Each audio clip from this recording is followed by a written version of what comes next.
Yes, and plenty going on in the Hobart Race Village. We have complimentary oysters and wine tasting thanks to Brown Brothers. And if you're a competitor in the 2022 Rolex Sydney Hobart, come down for happy hour between 5 and 6 every day. Show your crew pass for 25% off drinks. And alongside me is Peter Shipway, the voice of the Rolex Sydney Hobart, and great excitement here, Peter, with the classic yacht Kealoa 2 closing on the finishing line. Yes, she'll be next to finish, Gordon, and we've got a beautiful day here, a little bit nippy, hence my jumper, or pullover, or sweater, or whatever you want to call it. We don't want you to get a cold. No, that's right, but lovely sea breeze. I'm just looking out now on the river. We've got about 10 to 12 knots, a few little white caps there, almost a clear sky, so it's a wonderful time to be finishing here in Hobart. Well, Peter, we've got every base covered with the mega wall, and we'll take you through it. First of all, our studio hosting position here at Kings Pier. In Storm Bay, there's probably 17 yachts in Storm Bay and the Derwent at the moment, and we'll have that area covered. Our drone will be with Mistral and Jaybird, also covering with our media boat. The race tracker with Peter Shipway will take us through the various handicap and divisional situations. We'll also have the race village covered, and Peter G is there with Kealoa 2. Peter, you're only a couple of miles from the finish, but you're in a magnificent spot there. What are conditions like? Absolutely glorious. If you wanted to dial up the conditions you want to finish the Rolex Sydney Hobart, this is it. We've got about 10 knots of breeze at the moment, and Kealoa 2, what a sight. They've just re-flown that small spinnaker on the mizzen mast. This classic Sparkman Stevens 23-metre beauty. Hobartians first saw this in 1971 when it set the race record, and here we are, 58 years old, 58 years young, this aluminium yacht, and the Broughton brothers are bringing her home under spinnaker, doing about 8 knots, so they should cross the finish line at Castray Esplanade in about 20 minutes. We've just put the John Garrow light behind us, so those of you that know the River Derwent, we're right abeam Long Beach at Lower Sandy Bay now, and we're just coming up past the Sandy Bay Yacht Club, Sailing Club. Then Nutgrove Beach, you'll see the casino, and then they're in sight of the Yellow Boys at the Castray finishing line. Great stuff. The crew are all smiles on board.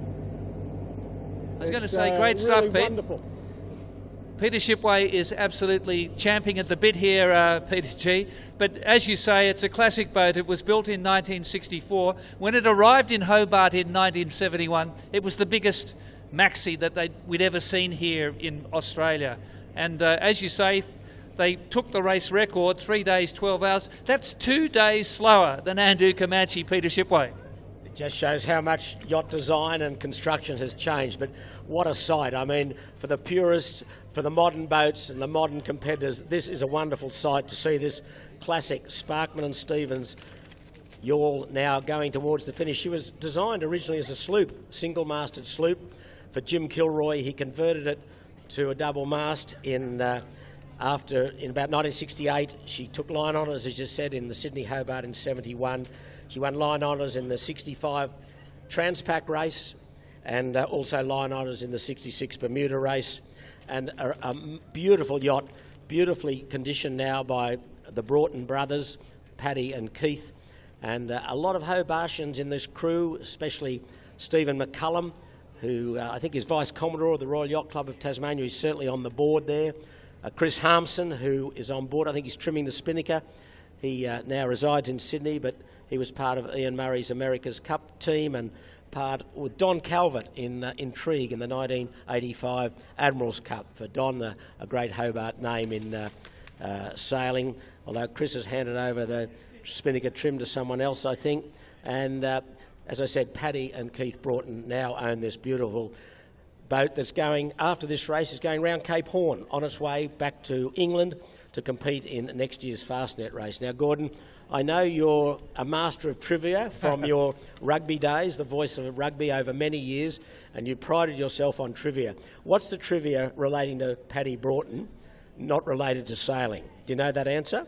Peter, no, you've thrown that one without notice, but I can tell you that Kealoa is Hawaiian for big, beautiful canoe.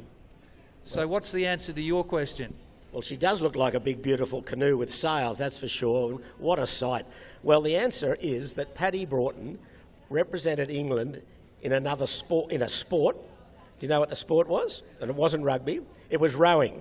He rowed for England in the 1986 Commonwealth Games. You may have been there, in Edinburgh. And I was indeed, looking after Norman May, actually. Well, he won a silver medal in the England 8, beaten by Australia, which he says through gritted teeth. And he was also a member of the British rowing squad for 2 years. So a very versatile sportsman and one of the nicest guys in the sport of sailing. So and there's Peter, the crew. all of these magnificent pictures are coming through Hype TV. And great credit to Dave Flower and Rob Harrison in the control room. Just amazing scenes. We've got coverage from all angles from the media village. Dave Hislop there with that massive lens on his camera hasn't missed a beat either. But fantastic scenes here. The crowd getting very excited around the race village as Kealoa Peter G closes on the finishing line. Yes, coming up a beam of the Rest Point Casino now, Gordon. So they're really making a beautiful passage towards the finish now. Just trimming up the sails, making everything ship shape. They haven't jibed the whole time that we've been out here on the water with them. It's been a trouble-free sail, and Chris Harmson's just been sitting back in the cockpit, just coming forward occasionally to make sure everything is okay. But yeah, Chris is coming home. I spoke to his brother Peter, who was on Tasmania back in 1994 when it won the race with Chris, and Chris is expecting to have free accommodation at Peter's house because Peter's skiing in Japan at the moment. But young son Tim, who's at home, has got Tim Harmson's got COVID, so I don't know if Chris has got free accommodation at all. Just passing that news onto the boat. Well, you can see that the mizzen staysail set there, and the navigator on Kealoa is Lindsay May on his 49th consecutive trip to Hobart. So I'm sure Lindsay will know the way to the finishing line now with about 4 miles to go. That's Lindsay at the back, standing up with the faded, very faded red hat on. And the silver hair, Peter. The silver hair, and he's probably needs to breathe in a little bit there, but he leans over. That's better, Lindsay. But anyway, a remarkable performance. He's won this race 3 times on corrected time. He was on Indian Pacific, he was on Atara, and he skippered Love and War in 2006 when Simon Kurtz lent him the boat. So he's a 3-time winner. There's Rowdy McCullum there, just behind the helm. And what a lovely day to be coming up the river. There's Paddy there. And they'll be with us, I would think, probably in about 20 minutes or less. And a lot better passage up this river than boats had yesterday when we saw that really fresh northwesterly powering down the Derwent and 35 to 45 knots and perhaps 50 knots in the gusts. But there's just light trimming on Kealoa, not much to do, an aluminium boat, and as we said, launched in 1964 and won at line honours here in 71. So that's a little bit beyond her now, but I'm sure they'll be very happy with their performance. Well, the following year, 72, Ted Turner arrived with American Eagle and took the double. And then in 1973, Helsall, the floating concrete footpath. Yeah. Tony Fisher set the new race record. But we also have the drone covering Mistral, Rupert Henry in the two-handed class. And Pete, they are flying towards the finishing line at the moment.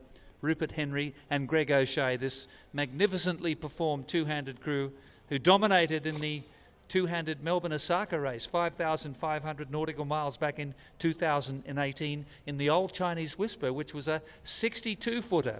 This is just a 34-footer as we look at Mistral and in close contact with Jaybird. This is an incredible performance, this little boat. These guys, Rupert and Greg, have done a phenomenal job. You just really can't say how good this performance has been. Rupert's just returned from Europe, where he did set out for a single-handed race across the Atlantic. The Route de Rhum, a famous single-handed race, unfortunately not this boat, but his other boat suffered structural damage and he had to retire. That's a race from France to Guadeloupe. but he came back and he's pushed this little boat very hard, and he looks very, very assured of a good place in the two-handed division. At the moment, he's leading that division quite clearly, and now he's in the river with an asymmetrical spinnaker, a staysail set, and it's full biff for Hobart. Well, it's a sweet moment for him too. He was on the Eora 40 last year. This is 6 feet shorter, and they broke a backstay on the first night. But Rupert Henry and Greg O'Shea flying towards the finish under spinnaker in the 77th Rolex Sydney Hobart Yacht Race in the two-handed division, which they are leading. Well, he's got a lot of friends, Rupert, but he likes to go either solo sailing or double-handed sailing with Greg. As you said, they've done a lot of miles, and racing any boat two-handed is difficult, but this little boat has been performed brilliantly, and they, as you said earlier, Gordon, they sailed a 62-footer, 5,500 miles from Melbourne to Osaka in Japan a few years ago, breaking the race record. And he just loves it. He's very laid-back character, Rupert, and his father's out there racing as well in Philosopher, also two-handed, so it certainly runs in the family. And his father, David Henry, he's out there. He's a little bit further back than Rupert, and he's got about 90 miles to go, and Rupert's got about 9 miles to go. So Rupert will certainly be in well before his father, and I think those boats still at sea, that if they haven't finished by about 10 o'clock tonight, they're going to find conditions pretty light in the bay, and certainly out near Tasman Island. The forecast is for the northerly to die, and overnight it'll get very calm, and we've still got a big fleet still to come round Tasman Island at the moment. So we're just waiting now as this Mistral comes up the river, and the next boat to finish will be Kealoa. And I look behind me and I can see a big white spinnaker that belongs, I would think, to Kealoa. So she's very close now to the finishing line, very close indeed. So we might get back to Kealoa, as Mistral still has, as you say, about 8.5 miles to go. But this boat was purchased in 2016, Kealoa 2, by the Broughton brothers, with the idea of retracing the steps of Jim Kilroy in all of those classic races. And she sailed in the 2017 Fastnet race, and then came down beyond the Cape of Good Hope down to Australia, sailed by the Broughton brothers. And a fantastic moment here for this classic yacht that set the race record back in 1971. She's getting very close now to the finishing line. No more jibes, I think. They've just braced the pole back, and she's running quite flat in these winds, as the boats, these big heavy boats do. They don't heat up for much speed, extra speed in these conditions. They won't go much faster. So the mizzen staysail there, the mizzen set, and what a sight. One of the most beautiful boats, certainly in this race. And Jim Kilroy, he died back in 2016, but he was inducted into the International Sailing Hall of Fame. He had 5 Kealoas, the first going back to the early 70s. In fact, just a little bit before then, and we went all the way to Kealoa 5. But he was initially an engineer and became a pilot, grew up in the Depression in Alaska. Jim Kilroy's famous Kealoa 2.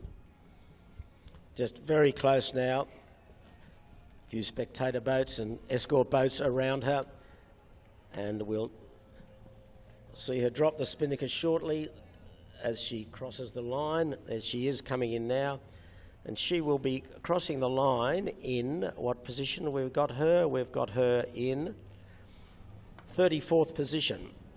Here she goes. And Peter G's on the spot. It's all over for another year for Kealoa. Kealoa. Gordon, and they're dropping the flags now, the sails now, and hugs, but a little bit more work to do. A bit of sail to get down. That big spinnaker coming to the foredeck now. Once they've finished this duty, it will be the enjoyment of having completed another Rolex Sydney Hobart for this classic yacht.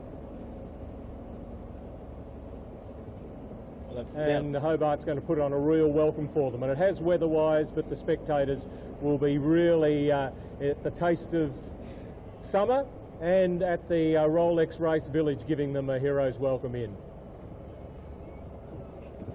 So the spirit of Jim Kilroy still alive and kicking. He had a famous sailing master in the Kiwi, a great Kiwi sailor in Bruce Kendall, Peter Shipway. And the motto was, if we have a gear failure or a stuff up, we still keep sailing the boat as fast as possible while we fix the problem.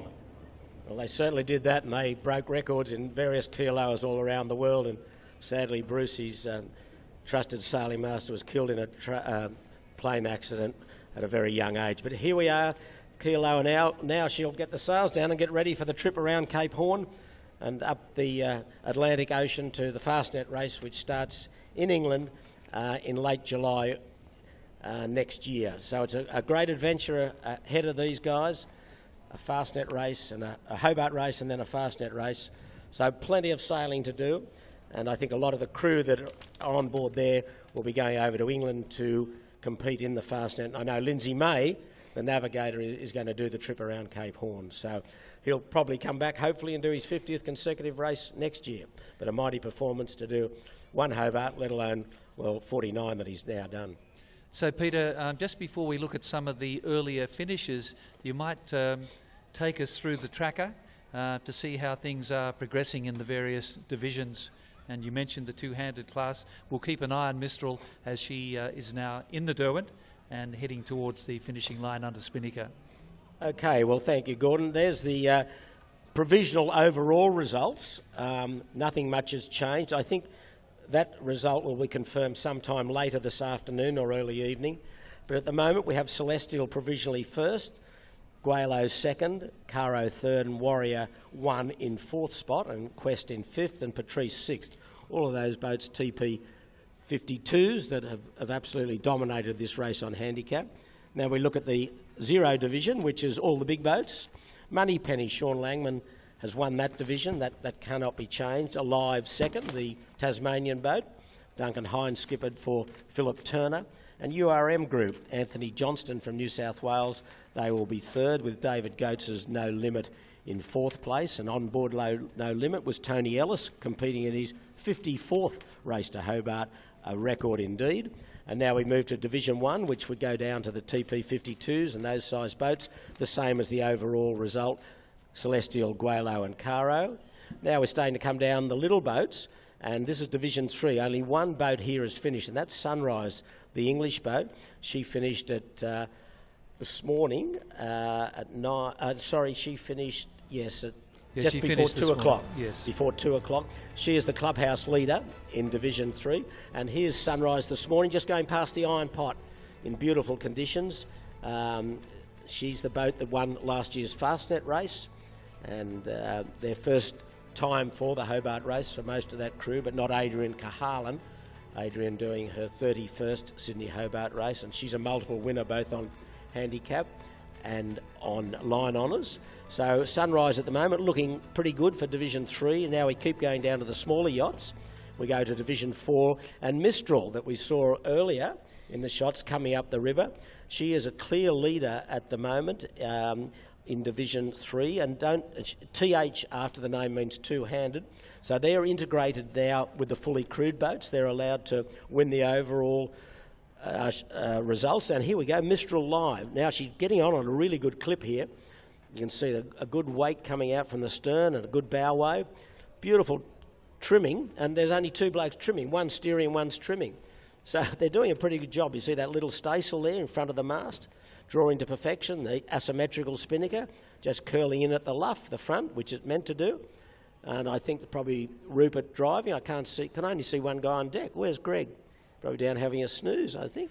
Well, there's not a lot of sleep on board with the two-handers, but it's about conserving energy in your downtime.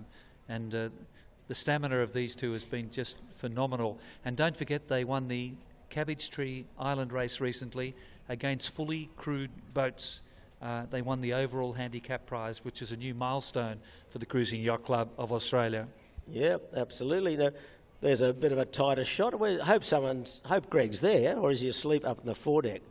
No, I think that looks like, might even look like Greg steering. But anyway, we hope someone's down below, but they're probably looking at the navigation just to make sure that they know the path into the finish. So we just go back to the divisional. So Mistral leading in Division 4. Sorry, these are the boats around about 35 to 40 feet. Second position is Midnight Rambler, Ed Saltis, now out of Tasmania, a famous name in the Hobart race. Ed, a previous winner. And Ariel is in third spot. Remembering that no boat has yet finished in this smaller boat division. That'd be a great result for Ed Saltis if he can take out the division. Yeah. He moved from Sydney to Hobart back in 2019, and he's dominated everything down here, Peter, on the River Derwent. A very solid competitor. He was 7th overall last year when the race favoured the smallish boats. So Ed, a competitor never to be underestimated. He's got Michael Mix Bensick in his 25th Sydney Hobart on board as well. His close mate, they sailed Sabos together, a bit like you and John Winning. Yeah, well, Michael has sailed every Hobart race with Ed, 25 of them, so they must be still good mates. So then we have a look at this very small division and look at who's leading. Gunrunner, the Army Sailing Club. They have still got 156 miles to go, so there's a lot of sailing left in this division. Crux, a two-hander, is second, and another two-hander, Blue Planet, Chris O'Neill and Larry Jamison, they're in third spot. So, and then in fourth spot, the Tiny Maluka, the oldest boat in the race. She's 90 years old or 90 years young, whichever way you look at it. A gaff rig boat, sailed by Peter Langman, the son of Sean Langman, who skippered Moneypenny to win their division. And she spent the last couple of years at Commandy, up on the slips. She's been in mothballs, really. And Sean had to sail the boat back up to Sydney for Peter. But Peter actually skippered Maluka when I think he was 18 when he was eligible for a Sydney Hobart, and just a beautiful little boat. And make sure you get down to see Maluka here at the dock. She'll probably be in Constitution Dock, and she's going to campaign in the Fastnet race.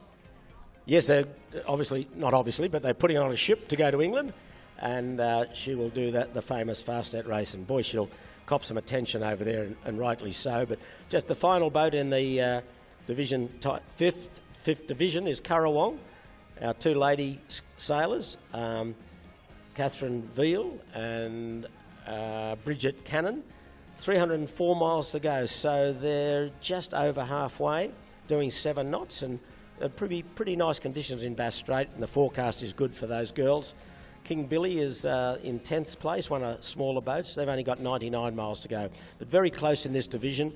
Again, none of these boats have finished, so it's all very provisional, and a bit of guesswork comes into it, but the computer spits out these figures. At the moment, it has Gunrunner, third smallest boat in the race, leading that division, and the Army will have bragging rights over the Navy, who retired, and the Navy have beaten the Army in the last 2 Hobart races, but this year, if the Army can get home, well, they'll have the bragging rights for this year. I think they've got a point to prove, haven't they? They've been a little underperformed in recent times, but we saw Currawong there, and it's said, Peter, that sailing is a rich man's sport, particularly when you talk about the Rolex Sydney Hobart. But you look at Currawong, and Kathy Veal's a pensioner. She actually lived on the boat for a couple of years, just near the Royal Sydney Yacht Squadron, and she'd go onshore, have a shower, and then go off and perform her work as a professional teacher.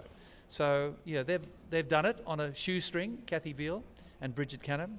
So it's there for everyone if you've got the determination. Well, that's what makes this race special, I think, Gordon. We look behind us and you can see the maxi yachts. But okay, we're just going back to, there's Greg O'Shea waving in the white hat. There's Roop in the red pants, he's waving. So they're alive and well, that's the main thing. And boy, would they be enjoying this lovely finish to this race.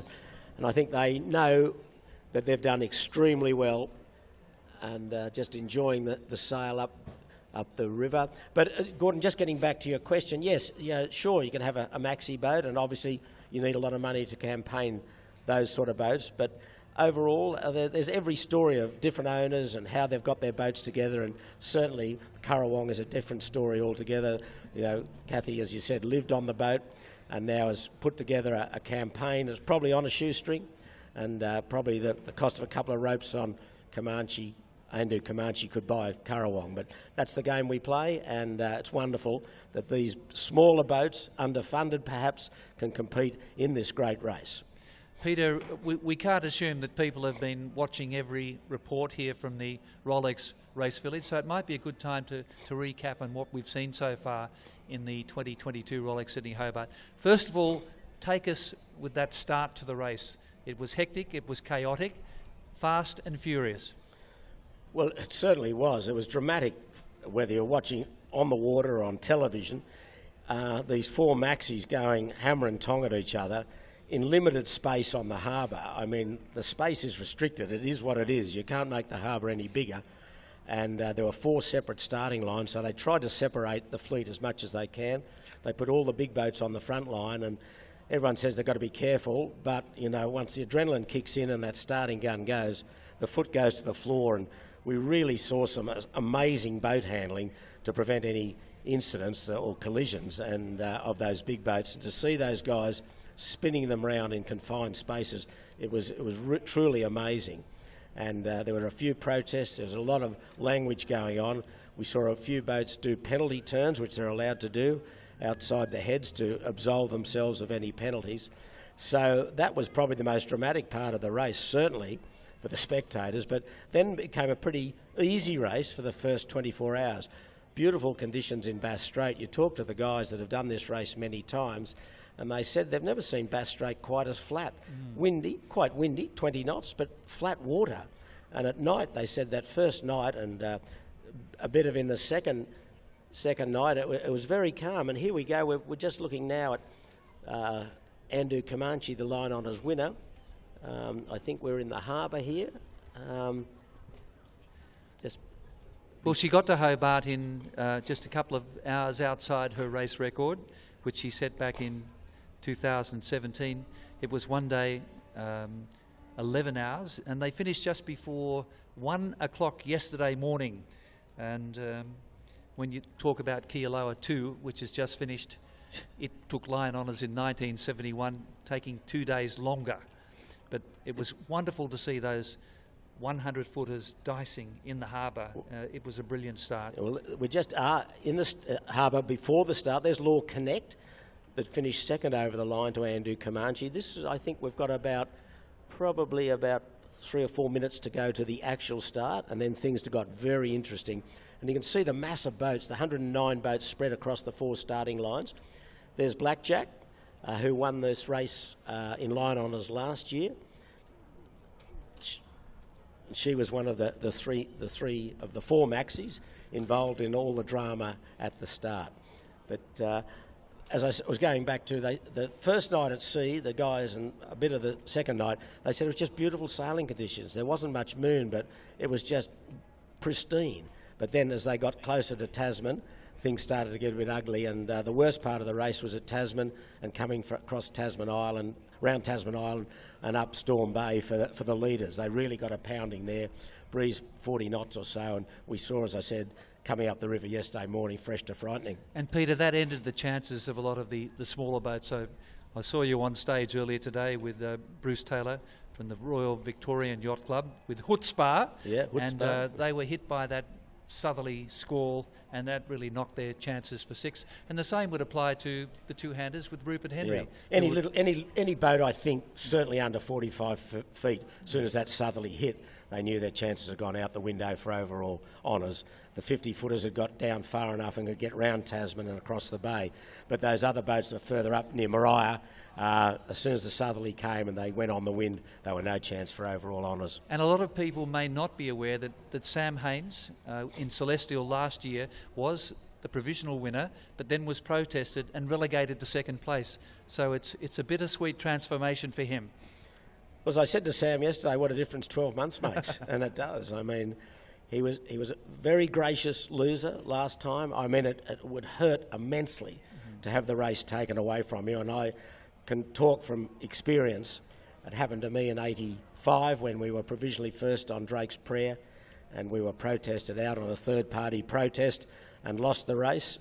Gutted, I think, would be the word to describe it. If you get to Hobart, it was a hard race. We got to Hobart and everyone said you're the winner, and then all of a sudden we find that we were protested and lost the race. So I just could imagine how Sam and his crew felt last year. Anyway, he's toughed it out. He's put together a marvellous campaign, and it looks fairly strong, I would think, strongly, that he will be declared the winner, but who knows? We'll wait for official news from the Yacht Club. I would hope within the next hour or so that Celestial will be crowned the winner of the Tattersall Cup, one of the most famous trophies in Australian sport, certainly the most famous trophy in Australian yachting. And we all acknowledge that Andu Comanche was just too fast for the other 100-footers. Even the opposing skippers said that. It was frustrating, but they all did well to get as close as they did, I think. But a maxi that was successful in 1971. Kealoa 2 has just crossed the finishing line, and Peter G is on hand, and hopefully he has a very special guest. Thank you, Gordon. Yes, the crew just doing their final work, flaking that headsail which has been furled while they were running to the finish. So they're just finishing that job. So we'll get as close as we can. John on the flybridge of Dauntless is going to bring us inside. Lindsay May, how was your 49th straight Rolex Sydney Hobart? 49 was like a lot of it, frustrating. A lot of fun, had a fantastic crew, fantastic owners, Keith and Paddy, and it's, you know, you get here and what else would you want to do this time of the year? I can see it in your face, you look like a kid in a toy shop. I thought you'd be blasé about it by now. No, you can't get blasé about this race, but at 73 years old, I do feel like a kid in a toy shop. Can you back that up? Paddy Broughton skippering her home, how are you feeling? Yeah, he behaves a bit like a kid in a toy shop as well. He's always jumping up and down on the doghouse and pulling stuff up and down. No, it was a great race. As Lindsay said, classic Sydney Hobart race. Fantastic at times, deeply frustrating at times. When you cross the line, all you can do is smile. Did you break anything? She looks in pristine condition. No, I don't. We put a small hole in one of the jibs and that was about it. So it was good. No, 35, 40 knots from behind, 35, 40 knots from in front, and then no wind at all for a while. Classic Sydney Hobart race. Well, if you can just hang there for a second, we're getting a question with notice from Peter Shipway, so I'll pass that on in a second or two. Yes, shippers? Pete, can you ask Rowdy McCallum at the back there, hanging onto the mizzen, did he eat more donuts or did Lindsay eat more donuts? Okay. McCallum, Rowdy, shippers wants to know who ate the most donuts on board. I think all the young guys excelled, but Lindsay and I had a fair crack at it. Were they baked on board fresh or unfrozen? Every morning, fresh with icing. With icing. Now tell us about the women on board. You got 2 or 3? 2. Genevieve and Danny. Where are we? You were working pretty hard. Well, one of you was coming up the river anyway. They worked very hard, both, well, on deck. Danny looked after the galley. It's fantastic. We've ate such good food. And Pete, another question for Paddy Broughton. A yachting crew marches on its stomach. And we've got to thank Peter Shipway for the question. Thank you. And they're appreciative of your question, shippers. The donuts are the highlight of the cruise. Pete, can you ask? He knows about donuts, they say. Pete, can you hear me? Peter G? Yes, Pete? Can you ask Paddy Broughton? Yes, Peter? Ask Paddy Broughton, is it this better than rowing for England in the Commonwealth Games? Paddy, Peter wants to know, is this better than rowing for England in the Commonwealth Games? It is actually, because in the Commonwealth Games the bloody Australians beat me. Got a silver and they got the gold. But from our point of view, this was a gold. We might not have won the race, but we'd won because we got to Hobart in good shape and had a great race. Everybody fit and healthy as well. And we've beaten our old record as well. You beat the record that you beat in 2017. You've come quicker this time. We went quicker again. Wow, so you, 7 hours quicker than Kealoa 2 in 1971, and this year how much quicker? I think we were another 2 hours quicker. Wow. So we went circles for a while. Mistral on Storm Bay.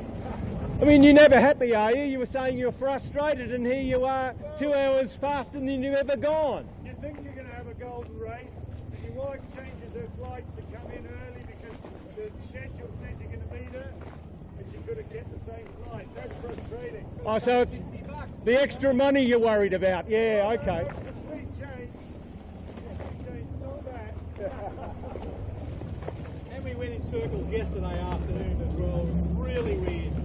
Southeast, southwest, crazy offshoot pattern. So what about how strong a gust did you get yesterday when that northerly was really at its peak? We were in the high 40s. Yeah, that was interesting. You're off the east coast at that stage, I take it. All right, well, they're going to take you past the taste of summer. You're going to get a great welcome, I'm sure. I'm looking forward to taking part in the taste of summer as well. All right. Well done. Thank you very much for chatting to us. 3 cheers for the crew of Kealoa too. And I'm sure they'll get a few more cheers as they go down past the Tasmanian diners there. But Mistral is getting a lot closer, Peter Shipway, to the finishing line. I reckon they are actually about 8.5 hours faster than that winning time in 1971 when they set the race record, Kealoa 2.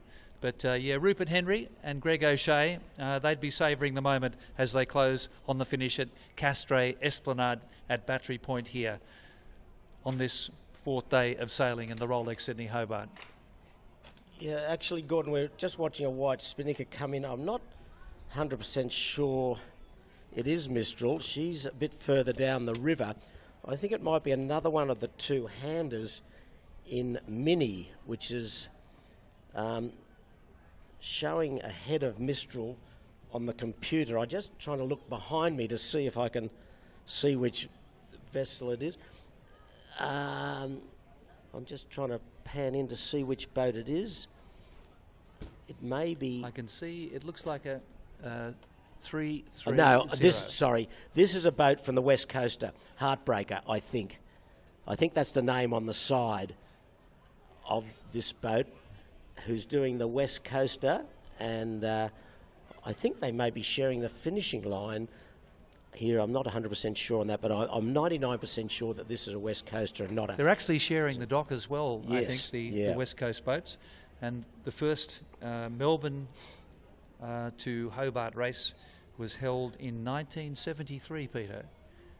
Yeah, so this is the 50th running of the West Coaster, and would have had a rugged trip down the West Coast, fresh northerlies, and then getting into the fresh southwesters. So they'll have some stories to tell as well.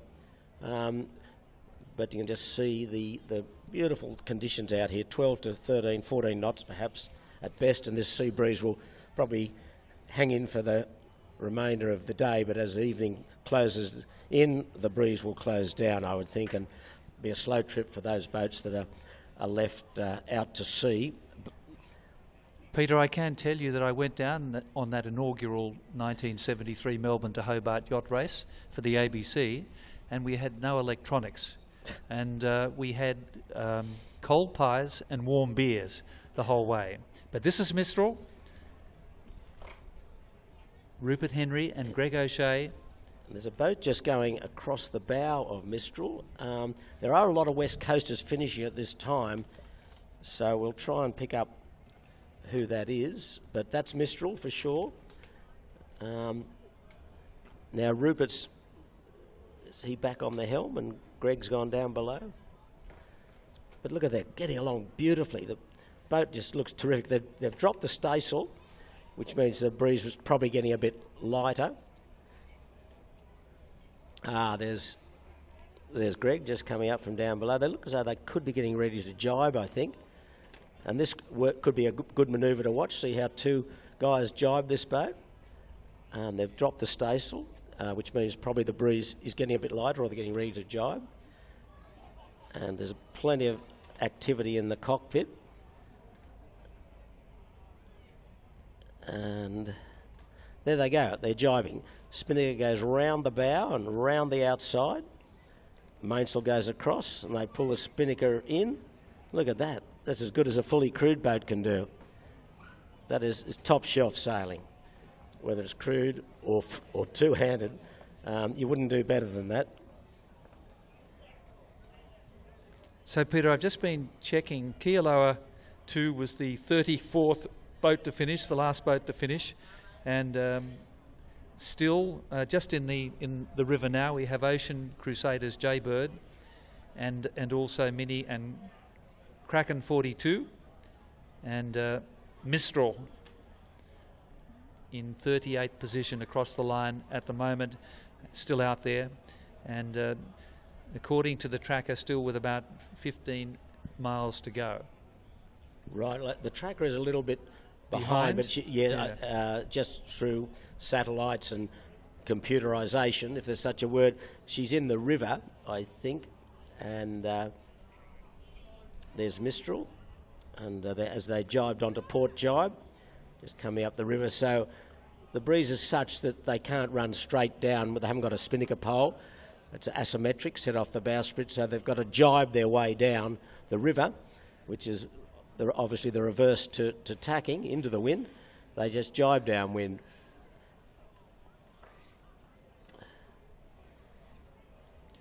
So 34 boats have now finished the 77th Rolex Sydney Hobart Yacht Race. We've been racing for nearly 3 days and 4 hours. Of the original 109 starters, there are approximately 50 still north of Tasman Island or have just rounded Tasman Island, so probably 18 or so boats either in Storm Bay and also in the River Derwent. Okay, and that boat running away with a symmetrical spinner, you can see the difference between a asymmetrical, which is different luff lengths. Symmetrical is the same, both luff lengths. That's Rush, a FAR 45, and she's done pretty well, but just says how good Mistral's performance has been, that she's a 34-footer, and there's Rush, a 45-footer. So a lot of boats now are converging on the river, West Coasters and Hobart boats.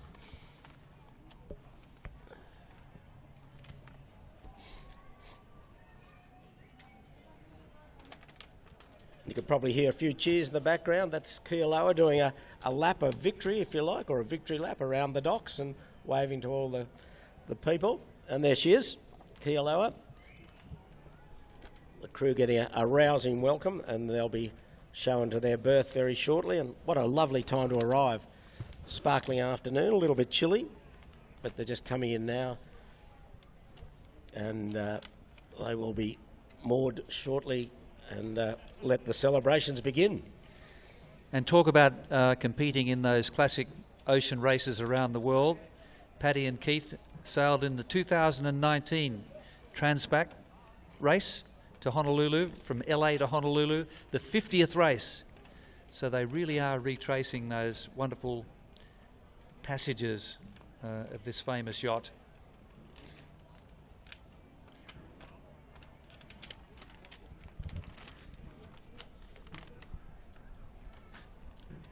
Just before we wrap up, Peter, we might take the opportunity to look at some of those earlier finishes today. We've looked at Sunrise and we've seen Mistral live, but Cassiopeia, the second ever Hungarian entry, finished just before 2 o'clock this afternoon, was 29th across the line, this stylish 68-footer. And it's well appointed below decks, Peter, with 3 guest cabins, an owner's cabin and 3 bathrooms, as well as a big gallery. That'd suit you. Yeah, it's my sort of yacht now. I mean, boy, that looks pretty nice, doesn't it? And a good job to those guys. They must be thrilled to get here and see the welcome they're going to receive. There's the Iron Pot in the background. I think the Iron Pot's the second oldest lighthouse in Australia. Could be wrong, but I think my trivia is pretty close. The oldest is Macquarie Lighthouse that stands above South Head in Sydney, and I think the Iron Pot is the second oldest. But right behind us, we can nearly jump aboard, is Kealoa, just coming in now. We might get a shot of her. You can hear the applause for Kealoa.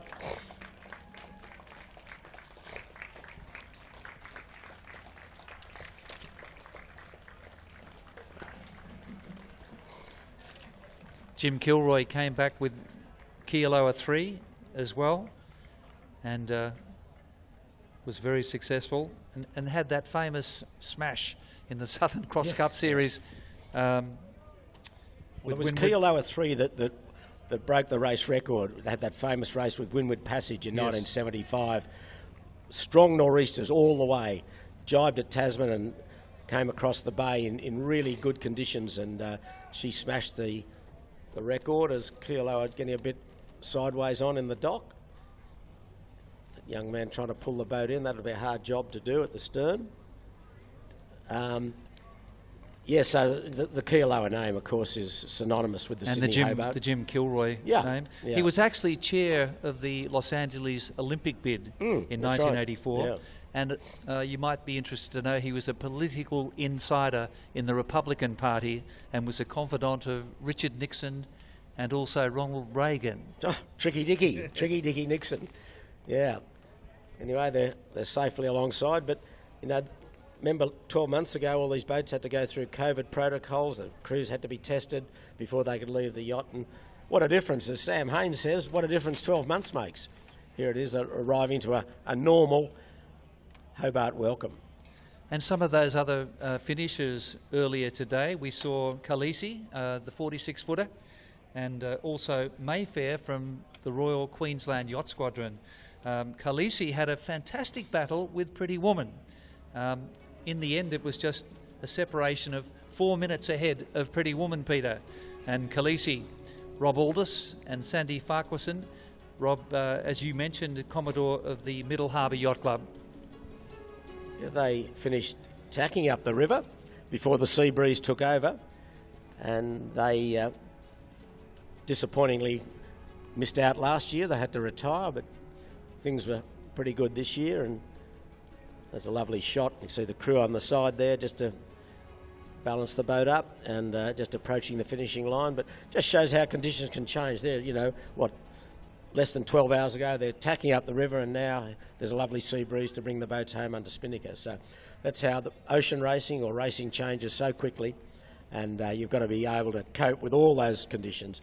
And strong and light winds, upwind, downwind, across the wind. A similar story for Mayfair that finished earlier today. Again, they had some misfortune. This year they actually broke their boom bang and had to jury rig, and you just might explain how you rectify that situation. They could easily have retired, but they said, no, we'll keep going. So Mayfair from the Royal Queensland Yacht Squadron, which finished 17th last year on overall corrected time, with their crew of 10, James Irvine from the Royal Queensland Yacht Squadron. Well, if you're going to break anything, probably breaking the boom as they cross the finishing line. There they go. The boom vang, that's that strut or rope that go from the base of the mast up along to the boom. You just see it disappearing there. If you're going to break anything, that's probably not a bad thing to break. It would not stop you getting to Hobart. You could easily, well, not easily, but you could easily jury rig it to probably not to 100% accuracy, but certainly to 90% accuracy. It just stops the boom going up in the air when you're sailing downwind primarily. And it's something you could certainly do without. It's better if you've got it, but it's not like breaking a mast or part of your rigging. You go home, or your rudder, those sort of things. It's not that catastrophic, but nonetheless it's unfortunate they did it, but it's easily fixable. When the squall hit, they actually had to lower the mainsail. They broke some mainsail battens as well. Right. So they would have had some spares. Yeah, you normally do carry spare battens, but in tough conditions you've got to get the mainsail down and get the new battens in. They fit into pockets in the mainsail, and that's not an easy job to do on dry land, and especially when the boat's tossed around in strong conditions, it's doubly difficult. But again, not absolutely catastrophic, but just takes a bit of time, and you'd lose a bit of time by doing that for sure. Okay, well, there's still, we reckon, around 45 to 50 boats still at sea, and still certainly 50 still north of Tasman Island when we came on air. That may have changed slightly over the last 50 minutes, and the tail ender at the moment is Currawong. She's still about 300 miles from the finish, but well into Bass Strait. Yes, we'll see a few boats finishing, I would think, within the next 3 or 4 hours. We've got Minnie, the two-handed, Zappa Bell, Michael Bell, with his son, Ollie, on board. He set out last year in another boat and with his other son, Matt, and they didn't get here, unfortunately, but they look assured of getting here this year. Ocean Crusaders, Jaybird, another two-hander, Ian and Annika Thompson from Queensland. That boat is driven by solar. She's got solar panels everywhere, an electric motor. So a very interesting boat. Just looking at them now. Then Ocean Crusaders, then Kraken 42S, then Rush, Mistral, Allegro, Helsel 3, Ariel and Toy Box and Pacman. They're probably all within 2 hours of the finish. And then Eddie Saltus struggling. He's west of Cape Rowell, doing 6 knots only, and he's got about 25 miles to go. So he's going to be lucky to get in before the breeze quits. He should do it. Then the rest, well, they'll struggle as the night goes on, and a few of those will certainly be coming in the morning. But at the moment, Kealoa 2 is in, and a good reception for her. And I would think when we're back tomorrow, we'll be able to confirm the overall placings. So yeah, there are still 50 yachts north-east or north of Tasman Island at the moment. So we wish them a safe passage to Hobart. Well, that wraps up our live coverage from the Rolex Race Village, Peter. I think we've covered it pretty well. We've mentioned that Andrew Comanche was dominant in the line honours, and also Celestial Sam Haynes will surely be crowned the winner of the overall handicap prize. And it looks as though Rupert Henry and Greg O'Shea have a foot on the till in the two-handers. Looking strong. And Gordon, I probably need you to go home and study your trivia. Because I might fire another question tomorrow. So you've got to be on your game here, as you know. Absolutely.